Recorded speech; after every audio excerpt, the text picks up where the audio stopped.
Member সাহেব এবার গরু কুরবানি দেবেন না? কি কও মিয়া, আমাগো মেম্বার এবার এলাকার মধ্যে সবচাইতে বড় গরু কুরবানি দেবে। হ, ওই ঠিকই বলছে।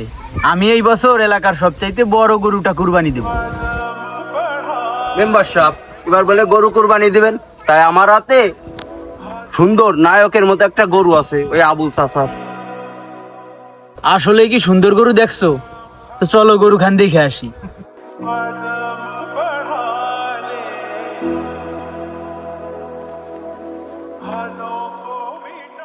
এই গরুটা রে মেম্বার সাহেব আমি আমার সন্তানের মতো লালন পালন করছি। গরুটা খুবই ভালো হবে রে মেম্বার সাহেব, আপনি নিতে পারেন। গরুটা তো মাশাআল্লাহ সুন্দর আছে, তো কি কও, কি করব? মেম্বার সাহেব গরু তো মাশাআল্লাহ ভালো আছে, তাই গরুর দামটা একটু বেশি। কি কও মিয়া, বেশি হইব কেন?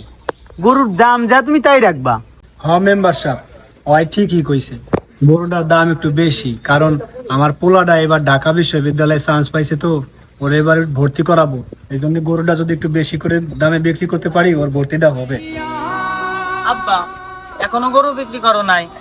আর 2 দিন পর আমার লাস্ট ডেট ভর্তি হওয়ার। তোমার এই গরু আমি নেব, গরুটা আমার পছন্দ হয়েছে, কিন্তু আমার একটা শর্ত আছে। শর্ত মানে মেম্বার সাহেব? হ্যাঁ মেম্বার সাহেব, কিসের সত্য? আরে শর্তটা হইতেছে তোমার পোলার যে ভর্তির টাকা এটা আমি দেব, এটা গরুর সাথে না। আর গরুর যে দাম চাও সেই দামটাও আমি দেব।